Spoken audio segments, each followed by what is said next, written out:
नमस्कार। आप सुन रहे हैं कायाग्नि आयुर्वेद का द अग्नि स्टोरी पॉडकास्ट। मैं हूं डॉक्टर तुषार पाटिल और आज हम बात करेंगे उस तत्व की जिसके बिना जीवन की कल्पना भी अधूरी है, अग्नि। आयुर्वेद में अग्नि सिर्फ जलाने वाली शक्ति नहीं है, वो शरीर की हर एक कोशिकाओं में छिपी वो बुद्धि है जो तय करती है कि क्या चीज़ शरीर के अंदर जानी चाहिए और क्या चीज़ बाहर निकल जानी चाहिए। मतलब सीधा है, अग्नि हमारी सेहत की एक दरबान है, यानी गेट कीपर है। जैसे किसी किले की सुरक्षा एक दरबान करता है, वैसे ही हमारे शरीर की रक्षा अग्नि करती है, क्योंकि वही तय करती है कि क्या पचाना है और क्या बाहर निकालना है। और अगर ये अग्नि बुझ जाए तो आयुर्वेद साफ कहता है कि शरीर का जीवन धीरे धीरे खत्म होने लगता है। अब ये अग्नि सिर्फ पेट में ही नहीं होती, शरीर में कुल 13 प्रकार की अग्नियाँ होती है। हर एक का अपना स्थान होता है, अपनी भूमिका होती है, लेकिन इन सब की जननी होती है जठराग्नि, उसे कायाग्नि भी बोलते हैं। यानी हमारे पाचन की वो आग जो खाने को रस, ऊर्जा और जीवन में बदलती है। बहुत ही महत्वपूर्ण बात है ये। पर बात यही खत्म नहीं होती। हमारे शरीर की हर कोशिका में, हर अंग में, हर धातु में एक छोटी सी अग्नि काम कर रही होती है। वो हमारी इंद्रियों को जागरूक बनाती है। वो ये तय करती है कि कोशिका की दीवारों को क्या पार कर सकता है। यहाँ तक कि हमारी डीएनए में जो स्मृति है वो भी अग्नि की वजह से ही टिकती है। अब सोचिए, अगर हमारी दिनचर्या सही ना हो, खाना गलत हो या मन में अधूरी भावनाएं, अनसुलझे जख्म हो, तो ये अग्नि धीरे धीरे कमज़ोर पड़ने लगती है और वहीं से बीमारियां शुरू होती हैं। पर अच्छी बात यह है, अगर हम इस अग्नि का थोड़ा सा भी ख्याल रखते हैं तो पूरा शरीर उसका असर महसूस करता है, क्योंकि अग्नि की ऊर्जा फैलती है वो सिर्फ पेट की बात नहीं है, पूरे जीवन की बात है। इसलिए आयुर्वेद कहता है, अगर अग्नि को समझ लिया तो जीवन और रोग दोनों को समझना आसान हो जाता है। अब जरा सोचिए, वेदों में अग्नि को केवल अग्नि नहीं कहा गया, अग्नि को देवता मानकर उसकी पूजा करने की उद्घोषणा की है। आयुर्वेद और वेद दोनों इस बात पर सहमत है कि अग्नि जीवन को लाने वाली और बनाए रखने वाली शक्ति है। जब हम अपने भीतर की अग्नि का आदर करते हैं तो हम ये समझने लगते हैं कि क्या खा रहे हैं, कैसे खा रहे हैं और क्या वह वास्तव में हमारे शरीर, मन और आत्मा के योग्य है या नहीं। अग्नि को आप ऐसे समझिए, यह शरीर की एक बायोलॉजिकल फायर है जो न सिर्फ खाने को ऊर्जा में बदलती है, बल्कि शरीर के हर छोटे बड़े क्रियाकलाप में सक्रिय रहती है। शरीर में चलने वाली हजारों जैविक क्रियाएं, जैसे एंजाइम्स का काम, पाचन की प्रक्रिया, यहाँ तक कि सेल्स में होने वाली केमिकल रिएक्शंस, इन सब के पीछे अग्नि की ऊर्जा काम कर रही होती है। जैसे हमें रोज खाना चाहिए ताकि शरीर को ऊर्जा मिलती रहे, वैसे ही हमारी अग्नि को भी संतुलित पोषण और देखभाल चाहिए। वो बिना ध्यान दिए खुद नहीं चलती। लेकिन जब ये अग्नि धीमी पड़ जाती है तो शरीर में विकारों का जन्म होता है। इसलिए आयुर्वेद कहता है कि अग्नि ही रोगों की जड़ है और अग्नि ही स्वास्थ्य की कुंजी भी है। अग्नि ही वो शक्ति है जो शरीर में माइक्रोन्यूट्रिएंट्स और मैक्रोन्यूट्रिएंट्स का सही से अवशोषण यानी एब्सॉर्प्शन कराती है। और इतना ही नहीं, ये अग्नि ही हमारे अंदर आने वाले रोगजनक जीवाणु यानी पैथोजेंस से लड़ाई भी करती है। यानी इसे एक प्रकार की रक्षा प्रणाली या इम्यून फायर भी कह सकते हैं। तो अब तक हम जान चुके हैं कि अग्नि सिर्फ पेट में जलने वाली कोई गैस नहीं है, बल्कि ये हमारे जीवन की ऊर्जा है जो शरीर के हर स्तर पर काम करती है। लेकिन क्या आपने कभी सोचा है कि ये अग्नि एक ही जगह नहीं होती? आयुर्वेद कहता है शरीर में अग्नि के 13 प्रकार होते हैं। जी हाँ, 13। अब ये सुनकर आप सोच रहे होंगे 13 अग्नियाँ कहाँ होती है ये? तो आइए इसे सरल भाषा में समझते हैं। सबसे पहले आती है जठराग्नि, पेट की मुख्य पाचन अग्नि। ये वही है जो हमारे खाए हुए अन्न को पचाने का काम करती है। अगर जठराग्नि सही हो तो आधे से ज़्यादा रोग दूर हो जाते हैं।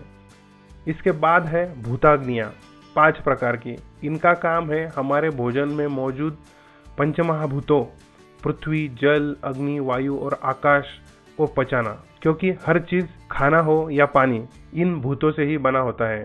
तो जब हम कोई चीज़ खाते हैं तो हर तत्व की अपनी अग्नि उसे आत्मसात करती है। और फिर आती है धात्वाग्नियाँ, 7 प्रकार की होती है। ये शरीर की 7 धातुओं रस, रक्त, मांस, मेद, अस्थि, मज्जा, शुक्र में काम करती है। मतलब खाना जब पच जाता है तो जो रस बनता है उसे रस धातुअग्नि पचाती है, फिर जो रक्त बनता है उसे रक्त धातुअग्नि, और ऐसे ही आगे मांस, मेद, अस्थि धातु में काम होता है।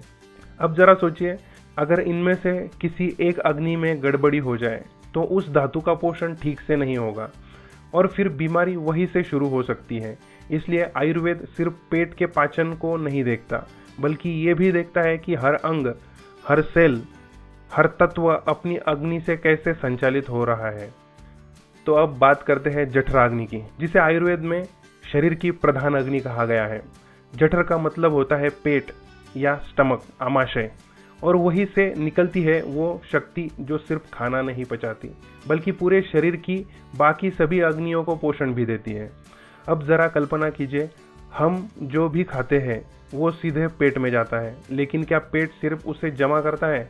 नहीं, वहाँ पर एक पूरा तंत्र काम करता है जिसे हम कहते हैं जठराग्नि। यह अग्नि हमारे खाए हुए भोजन को बड़े बड़े कणों से तोड़कर छोटे छोटे अणुओं में बदलती है, ताकि वो शरीर में ठीक से एब्सॉर्ब हो सके।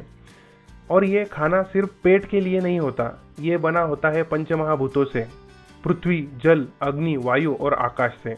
जठराग्नि इन सबको पचाकर हर धातु के लिए उसकी जरूरत की चीज बना देती है। और यही नहीं, जठराग्नि भोजन को 2 हिस्सों में बांटती है। एक होता है प्रसाद भाग, यानी जो उपयोगी होता है, और दूसरा किट्ट भाग, यानी जो अपशिष्ट होता है, वेस्ट होता है। अब यह प्रसाद भाग भी 3 हिस्सों में बंटता है। पहला हिस्सा स्थानीय धातु का पोषण करता है, दूसरा हिस्सा पोषक धातु बनाता है जो आगे की धातु बनाएगा, और तीसरा हिस्सा जो होता है वो उपधातु यानी सूक्ष्म तंतु जैसे रोम, स्नायु, लसिका आदि का निर्माण करता है। और जो किट्ट भाग होता है वो शरीर से मल, मूत्र, स्वेद यानी पसीना या अन्य किसी वेस्ट के रूप में बाहर निकाल दिया जाता है। इस प्रक्रिया में जो ऊर्जा और गर्मी उत्पन्न होती है वही शरीर की क्रियाशीलता का आधार बनती है। इसलिए जठराग्नि को केवल पेट की आग नहीं समझना चाहिए, यह तो एक जीवन की मशीनरी है जो हमारे शरीर को रोज रोज निर्माण, पोषण और रक्षा देती है। तो अब आपने जाना कि जठराग्नि भोजन को पचाकर धातुओं के पोषण के लिए तैयार करती है, लेकिन क्या वो यही खत्म हो जाती है? नहीं, जठराग्नि द्वारा पचाया गया भोजन जब शरीर की 7 धातुओं रस, रक्त, मांस, मेद, अस्थि, मज्जा और शुक्र तक पहुंचता है तो वहां उसे एक और अग्नि की जरूरत होती है जिसे आयुर्वेद कहता है धात्वाग्नि। धात्वाग्नि का सीधा मतलब है टिश्यू का मेटाबॉलिज्म। हर धातु में उसकी अपनी अपनी अग्नि होती है जो यह तय करती है कि जो पोषक तत्व उस तक पहुँचे हैं वो उसके लिए उपयोगी है या नहीं।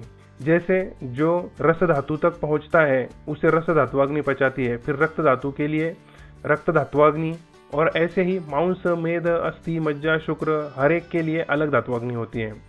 अगर ये धात्वाग्नि ठीक से काम न करे तो 2 बड़ी समस्याएं हो सकती है। पहली होती है कि नई धातु का निर्माण नहीं होगा, यानी शरीर की ग्रोथ रुक जाएगी, शरीर के धातुओं की ग्रोथ रुक जाएगी, खून की कमी होगी। और दूसरी कि धातु को उसकी कार्य शक्ति नहीं मिलेगी, यानी उस अंग की कार्य क्षमता प्रभावित हो जाएगी। और सोचिए, जब शरीर की कोई धातु कमजोर होती है तो बीमारी सिर्फ एक अंग में नहीं पूरे शरीर में असर करने लगती है। यही कारण है कि धात्वाग्नि का संतुलन क्रॉनिक डिसीज जैसे गठिया, मधुमेह या त्वचा रोग, इन सब के इलाज में अत्यंत महत्वपूर्ण माना जाता है, क्योंकि जब तक हम शरीर की जड़ यानी धातु को नहीं पोषित करेंगे तब तक स्थायी स्वास्थ्य संभव ही नहीं होगा। हमने अब तक जाना कि जठराग्नि भोजन को स्थूल से सूक्ष्म बनाती है और धात्वाग्नि उसे शरीर के 7 धातुओं तक पहुंचाकर उनका पोषण और निर्माण करती है। लेकिन एक सवाल अब भी बाकी है, भोजन जो हमने खाया है वो बना किससे है? आयुर्वेद कहता है कि पूरा ब्रह्मांड पंचमहाभूतों से बना है, पृथ्वी, जल, अग्नि, वायु और आकाश। हमारा शरीर भी इन 5 तत्वों से बना है और जो अन्न हम खाते हैं वो भी इन्हीं तत्वों का मेल होता है। तो जाहिर है जब हम कोई खाद्य पदार्थ खाते हैं तो उसके हर तत्व को पचाने के लिए हमें उसके अनुसार विशेष अग्नि भी होनी चाहिए, और यही कार्य करती है भूताग्नि। शरीर में कुल 5 भूताग्नियां होती है, हर एक का संबंध एक एक महाभूत से होता है। जैसे पृथ्वी तत्व को पृथ्वी भूताग्नि पचाएगी, जल तत्व को जल भूताग्नि पचाएगी, और ऐसे ही बाकी सभी। हर भूताग्नि भोजन में उपस्थित अपने अपने तत्वों को पहचान कर पचाती है और उन्हें इतना सूक्ष्म बना देती है कि वे अब शरीर के अपने पांचभौतिक भागों में सम्मिलित होकर उन्हें पोषण देने लगते हैं। मतलब ये कि कोई भी बाहरी चीज यानी एक्सोजीनियस चीज, चाहे वह खाना हो, दवा हो या जड़ी बूटी, जब तक वह भूताग्नि पाक से नहीं गुजरेगी वह शरीर का हिस्सा यानी एंडोजीनियस नहीं बन सकती। और शरीर का हिस्सा नहीं बन सके तो वो या तो वेस्ट बन जाएगी या शरीर को रोक देगी। भूताग्नि का ये पाक शरीर के अंदर यकृत यानी लीवर में होता है। आधुनिक विज्ञान भी मानता है कि लीवर ही वो जगह है जहाँ भोजन का अंतिम रूपांतरण यानी फाइनल ट्रांसफॉर्मेशन होता है। तो भोजन को ऊर्जा, बल और स्थायित्व में बदलने के लिए हमें न केवल पेट की जठराग्नि चाहिए बल्कि शरीर की ये सूक्ष्म पंचमहाभूत अग्नियां भी चाहिए, जो हर तत्व को अलग अलग पहचान कर हमें संपूर्ण शक्ति दे सके। तो दोस्तों, आज हमने जाना कि अग्नि केवल एक पाचन क्रिया नहीं है बल्कि जीवन का केंद्र बिंदु है। हमारे शरीर में 13 प्रकार की अग्नियां कार्यरत है। एक है जठराग्नि जो हमारे खाए हुए भोजन को पचाती है। 5 है भूताग्नियां जो भोजन में मौजूद 5 महाभूतों को तोड़कर शरीर के अनुरूप बनाते हैं। और 7 है धात्वाग्नियां जो भोजन से बने पोषक तत्वों को रक्त, मांस, मेद, अस्थि जैसे शरीर के 7 धातुओं में बदलती है। और जब ये सभी अग्नियां अपने अपने स्थान पर संतुलन में होती है तो शरीर रोग रहित, मन प्रसन्न और आत्मा हल्की हो जाती है। लेकिन अगर इनमें से कोई एक भी अग्नि असंतुलित हो जाए तो भोजन ठीक से नहीं पचता, पोषण रुक जाता है, टिश्यू कमजोर हो जाते हैं और वही बन जाता है बीमारियों की जड़। इसलिए आयुर्वेद कहता है अग्नि एवं शरीरम, अग्नि एवं जीवनम। लेकिन रुको, सवाल तो अभी बाकी है।